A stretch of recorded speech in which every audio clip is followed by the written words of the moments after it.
Bonjour à tous, aujourd'hui nous allons analyser les différents profils physiologiques en fonction des différents types de sports, que ce soit pour les sports d'endurance ou plutôt type sport de force et l'impact que ça va avoir sur les différents facteurs en lien avec votre corps. On attaque de suite. Let's go!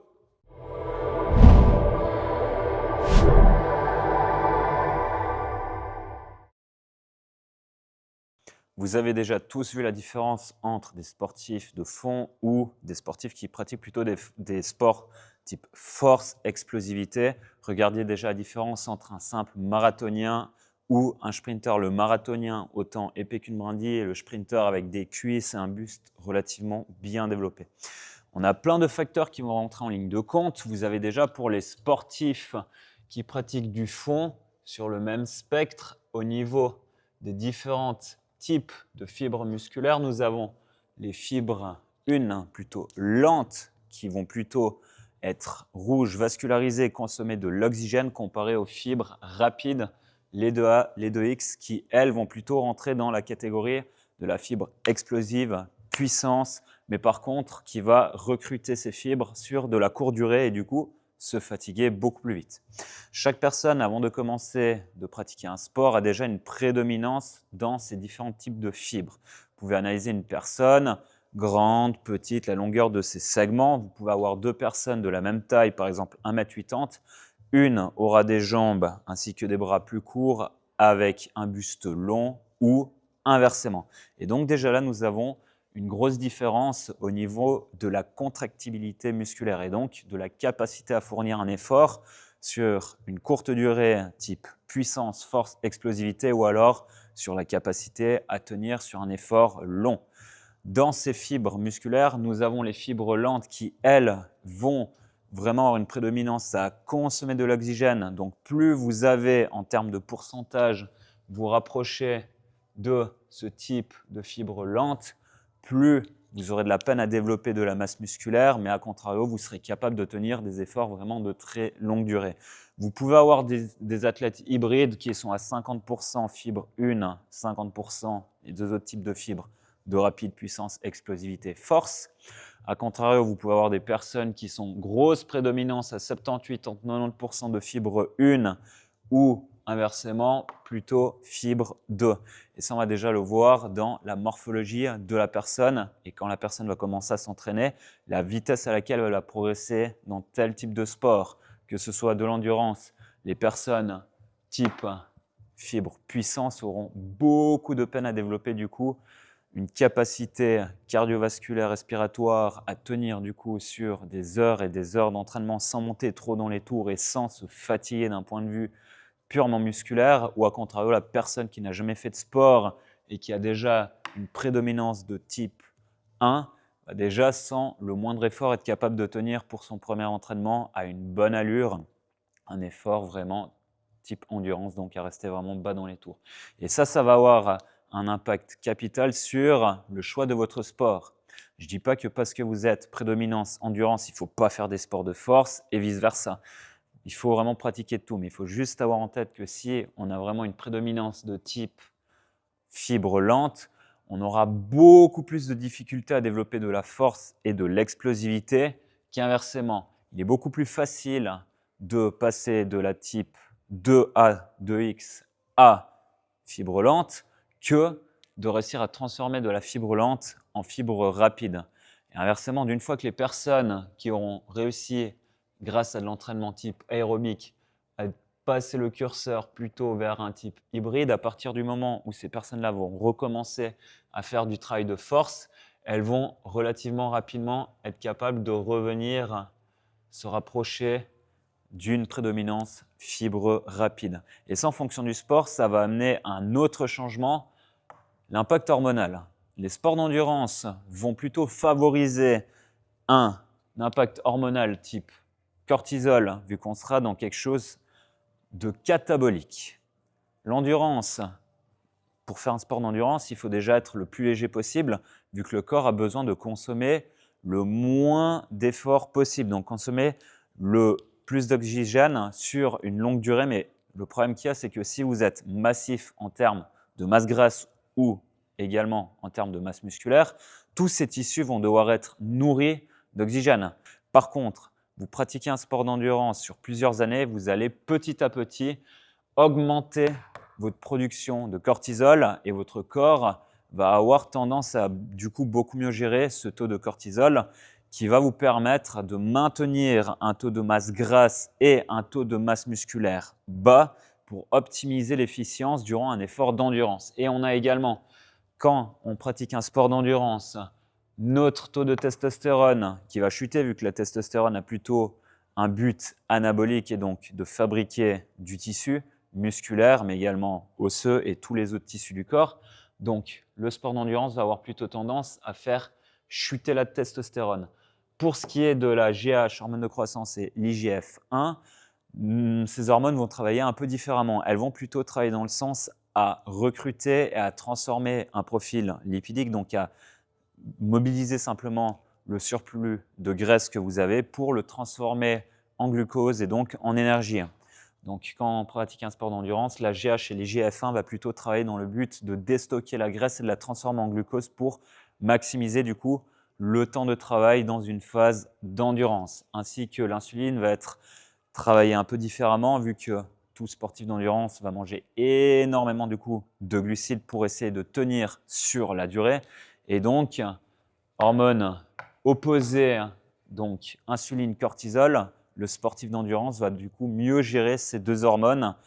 Par contre, pas l'insuline dans un but de développer de la masse musculaire, mais plutôt dans un but de mieux utiliser les sucres pour les transformer en substrat énergétique.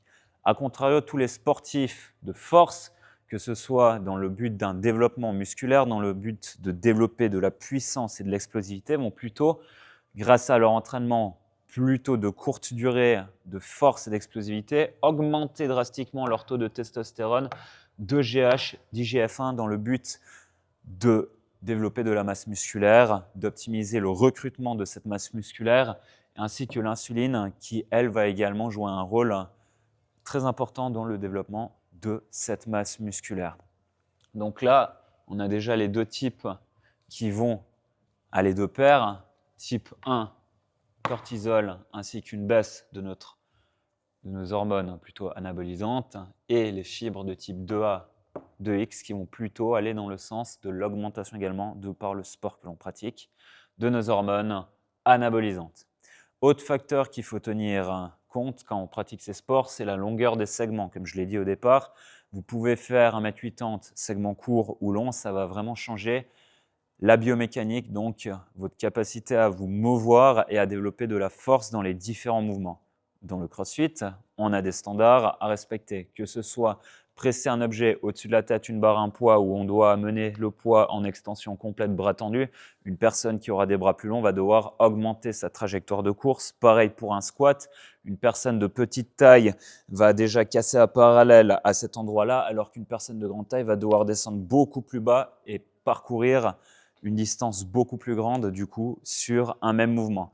La différence va se faire sur des formats de WOD, quand vous devez pratiquer beaucoup de répétitions sur un court temps donné. Évidemment que les personnes avec des longs segments vont du coup devoir parcourir plus de distance et donc ça ne sert à rien de se comparer aux autres. Comparez-vous à vous-même sur l'impact et la progression que vous avez au fil des mois et des années d'entraînement. Pareil, pour ce qui est de l'aspect musculaire ou tendineux, vous avez déjà observé des personnes, on le remarque très souvent au niveau des quadriceps, au niveau des biceps, des personnes qui ont beaucoup moins de masse musculaire et des tendons plus longs. Pareil au niveau des quadriceps, on le voit très souvent, les personnes qui ont des quadriceps qui descendent quasiment au niveau de l'attache du genou, au niveau de l'articulation, ou alors on a des personnes qui ont les quadriceps qui vont se rattacher beaucoup plus haut et donc y avoir des tendons beaucoup plus longs. Pareil, on voit très bien aussi chez les coureurs, des personnes qui ont les mollets qui descendent d'un point de vue musculaire jusqu'à plus ou moins la moitié du tibia, des personnes qui ont les mollets et la partie musculaire qui descend plus bas ou d'autres qui ont des, à contrario, tout petits mollets et des tendons mégalons va également changer la dynamique de l'effort. Plus on a de tendons, plus le retour élastique sera du coup rapide, puissant. Par contre, un tendon consomme peu d'oxygène et comme le muscle est moins développé, pour un effort d'endurance, ce sera potentiellement un peu plus délétère d'avoir des tendons beaucoup plus longs. Par contre, comme le retour élastique de l'effort se fait beaucoup mieux. La personne avec une prédominance tendineuse va du coup développer beaucoup moins d'énergie. Elle va consommer moins d'énergie pendant l'effort que la personne qui aura une prédominance musculaire. L'un dans l'autre, nous avons des points positifs, des points négatifs. Quoi qu'il en soit, il faut toujours garder en tête que chaque morphologie, chaque composition de fibres, chaque composition hormonale va avoir un impact du coup sur la capacité que la personne aura du coup progresser à une vitesse folle ou par contre mettra beaucoup plus de temps à développer du coup de la force ou facteur endurance cardiovasculaire. Les différents systèmes nerveux, ça va plutôt agir sur l'hygiène de vie que vous avez, sur le travail, le niveau de stress quotidien. Des personnes qui arrivent à bien manager leur stress vont du coup beaucoup plus facilement être capables de rentrer dans un système parasympathique qui va leur permettre de pouvoir beaucoup mieux récupérer du coup des efforts qu'une personne qui est déjà speed au boulot, a un gros stress à côté dans sa vie personnelle et en plus de ça vient s'entraîner 4-5 fois par semaine, qui est également un aspect assez stressant pour le corps. Cette personne-là va rester beaucoup trop longtemps dans un système sympathique, dans un système de stimulation et donc le développement des différentes fibres musculaires du profil hormonal va prendre beaucoup plus de temps à récupérer comme elle passera beaucoup moins de temps dans son système parasympathique qui, lui, va développer vos capacités à récupérer. Et maintenant, on commence à tous le savoir, si vous voulez progresser sur les années pour éviter de stagner, de vous blesser, ce qui va vraiment faire la différence, c'est votre capacité à récupérer. J'ai déjà fait une vidéo là-dessus où on parle des différents types de formats d'entraînement pour vous permettre à récupérer, l'impact de l'alimentation dans la récupération, les différents petits gadgets que vous pouvez utiliser, le chaud, le froid pour essayer d'optimiser votre récupération. Tout ça est à prendre en compte. Mais gardez en tête, vous devez avoir des plages horaires dans la journée où vous vous entraînez, où vous devez être au taquet dans un système sympathique, où là par contre vous devez être capable de maximiser les gains de l'effort pour augmenter le système de surcompensation pour aller dans un but de progression. Et par contre, une fois que l'entraînement est fini et en dehors de l'aspect travail, quand vous êtes à la maison, essayez de maximiser du coup le temps que vous passez dans votre système sympathique pour accentuer le facteur de récupération. Point de vue musculaire, on a plein de chaînes musculaires également différentes, des chaînes antérieures, postérieures, superficielles, profondes, croisées, spiralées, latérales, ça part vraiment dans tous les sens. De manière générale, on peut le voir par rapport à une personne qui bouge, par rapport à comment se tient une personne, si elle a tendance à plutôt être posée du coup dans sa chaîne postérieure, donc une personne qui sera plutôt avachie en arrière, ou une personne en statique qui aura tendance à rester plutôt sur l'avant. On peut le voir également dans la démarche, la personne qui va marcher en restant très en arrière, très en appui dans ses talons, qui également sera une personne qui va limiter sa dépense énergétique au quotidien, car la chaîne postérieure est une chaîne posturale et une chaîne endurante, que la personne qui va plutôt avoir tendance à marcher très déportée vers l'avant et qui à peine déporte le pied vers l'avant qu'elle a déjà les talons qui se décollent. Vous avez déjà tous vu ce genre de personnalité. Personne qui sera déjà dans un surplus d'activation de chaîne antérieure, mais par contre, elle sera capable de pouvoir déployer plus de puissance, normalement, par rapport à la personne qui sera plutôt ancrée dans sa chaîne postérieure, qui, elle, serait capable de plutôt tenir longtemps et sur la durée. Donc, on a plein de facteurs qui vont avoir des impacts différents sur votre capacité à vous entraîner, à vous développer et à progresser. Une personne, vous prenez même 10 personnes différentes, vous leur faites suivre exactement le même format d'entraînement, le même régime, vous leur imposez le même style de vie, les 10 personnes vont progresser à une vitesse différente. Certaines personnes vont exploser, d'autres vont tout juste progresser. Ce qu'il faut juste garder en tête, c'est que vous progressiez rapidement en fonction de votre type de profil dans tel ou tel sport ou lentement, tout ce qui compte au final, c'est la régularité. On voit trop souvent des personnes qui ont tendance à progresser très vite sur les 2 premières années d'entraînement, qui en fait après s'ennuient ou ont progressé tellement vite que leur corps n'a pas était capable du coup de se développer par rapport au développement de la masse musculaire, que les tendons n'ont pas pu suivre le rythme et on se retrouve avec des personnes qui ont des tendinites à droite à gauche et qui se blessent à répétition. Et à côté, on a la personne du coup qui progresse beaucoup moins vite, mais par contre, cette personne-là ne s'est jamais blessée. Elle n'est 2 ans plus tard toujours pas aussi forte que la personne qui a certaines facilités, un certain profil pour se développer beaucoup plus vite. Par contre, cette personne-là va progresser moins vite, mais de manière linéaire. Et sur les 2, 3, 4, 5 ans, ne se blessera jamais et restera constante dans ses entraînements. Et ça, souvent, c'est ce qui fait la différence après 5-6 années de pratique. Car je vous rappelle, vous restez une personne débutante même après 2 ans d'entraînement. Pourquoi? Parce que vous avez encore un système nerveux qui est encore beaucoup trop immature par rapport au temps passé à pratiquer l'activité en question. Pour nous, dans notre domaine, type le CrossFit, vous restez dans une catégorie de débutants pour les 2 premières années. Il y a tellement de mouvements que vous devez pratiquer. La force ne se développe pas sur les 2 premières années. Pour un débutant, simplement le fait de faire des wall ball shots, du rameur, des lunges en haut vous permettra de développer de la force et petit à petit de construire un système nerveux un peu plus mature. Le débutant ne sera pas capable d'avoir une coordination parfaite et en même temps de donner pleine puissance sur un développement de force, de sprint, car le système nerveux prend beaucoup plus de temps à se développer. Au départ, ce qu'il faut garder en tête, c'est la technique, bouger, essayer d'être à l'aise sur un maximum de mouvements possibles. La variabilité de tous les mouvements va optimiser du coup votre plasticité cérébrale et donc votre capacité à vous adapter par rapport aux différents types de formats que l'on pratique. À partir de 2 ans, si vous gardez une certaine régularité au niveau des entraînements à raison de 2, 3, voire 4 fois par semaine, vous allez rentrer dans une catégorie intermédiaire jusqu'à à peu près 4-5 ans, toujours en fonction de vos capacités personnelles et votre capacité à vous développer. Donc, même après 3-4 ans, vous n'êtes toujours pas dans une catégorie avancée parce que, encore une fois, votre système nerveux n'a pas atteint son point d'apogée. 5 ans et plus, en général, si vous avez été régulier sur vos entraînements, vous commencez à entrer dans une catégorie avancée où là, on a vraiment modifié votre profil épigénétique qui a été modifié de par la régularité de tous vos entraînements, qui a modifié votre profil hormonal, votre profil de type de fibre.